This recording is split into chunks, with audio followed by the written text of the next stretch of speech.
Good morning, everyone. My name is Erin Bombala, and I would like to thank you for taking the time to watch my presentation. I was asked to digest the NOVA PBS documentary titled School of the Future, which addresses the question, what is the specific role that technology plays in the schools of the future? Being a newly returning college student and the mother of school-age children myself, this topic was very interesting to me. I hope you enjoy the presentation. The documentary immediately dove into the idea that the achievement gap in America is directly related to the opportunity gap. Year after year, America performs well below our counterparts from industrialized countries around the globe in maths and sciences. It is believed that there is a direct correlation between the below average performance scores and the far above average child poverty rate in America, which is nearly double countries such as Canada and Germany.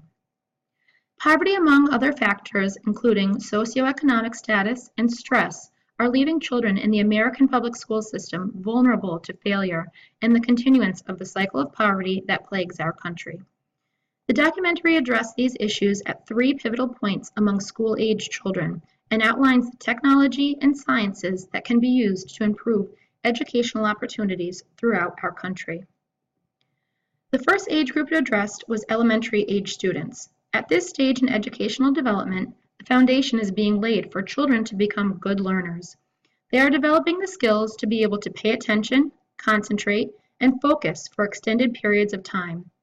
Neuroscientists from the University of Oregon Brain Development Lab are using electroencephalogram, or EEG technology, which measures the brain's reaction to stimulus to better understand how the brain reacts when paying attention. Through this research, programs are being developed that will help target the vulnerable brain systems at the preschool and elementary level of development to help strengthen the specific part of the brain that functions in paying attention and focusing, thus laying the foundation for successful lifelong learning. An important role in these targeted programs is the role of parents who are absolutely critical to helping their children become better learners.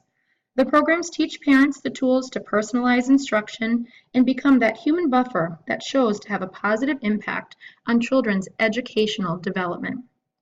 Parents help to teach basic skills, create a positive learning environment, condition children to enjoy praise, and encourage progress throughout the elementary levels of education. Many experts believe that parents are critical to helping children learn better. I don't think that we'll be able to close the achievement gap without learning how to effectively engage parents.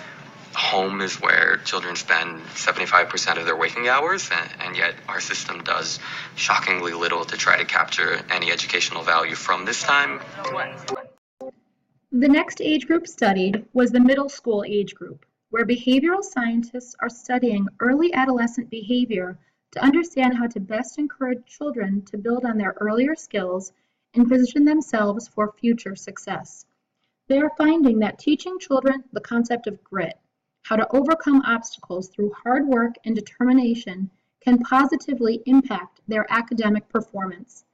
When children perceive themselves as smart and are not afraid to fail, they are able to accomplish increasingly difficult tasks and their performance improves. To get better in any skill is to challenge yourself to do what you couldn't do before, to concentrate, to get feedback, and then to do it all over again. 100% all the way. In addition to teaching children the value of grit, teachers have been teaming up with software engineers to create adaptable online curriculums that can meet the needs of individual students. This technology allows students to guide their own learning in a way that is most beneficial to them by really meeting them where they are academically instead of where they are expected to be. As a result, children are not being left behind. The programs are flexible and the lesson plans are flexible, allowing for a completely individualized learning environment with little to no additional costs for school communities. Teachers are able to move from direct educators toward educational facilitators and let the children lead their own development.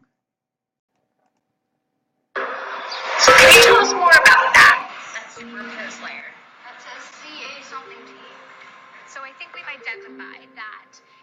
Called alt This experiment in customizable learning environments is taking place in a small private network of one-room schoolhouses. It's not a lab in the form that we're performing experiments. It's a lab in the form of us trying to understand how to build the best quality education every single day in that classroom. Nearly everything here is done on computers. By working closely with software engineers, teachers can alter the programs to suit the needs of each child. Finally, students at the high school level were studied to determine what needs could be addressed to increase student retention and improve academic performance at this most pivotal point in young adults' lives. Psychologists studied the active role that environmental influences have in education at this stage. Through their data, they found that stress and poor emotional health has an extremely negative impact on these students. So much so that not only academics were being affected, but students' overall well-being.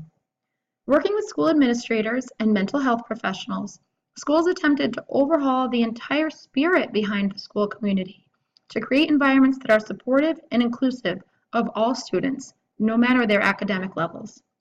Curriculums were adjusted to be more culturally appropriate, giving students an outlet for their personal experience and providing a more rewarding school experience that engages students and inspires a deeper sense of learning in older students.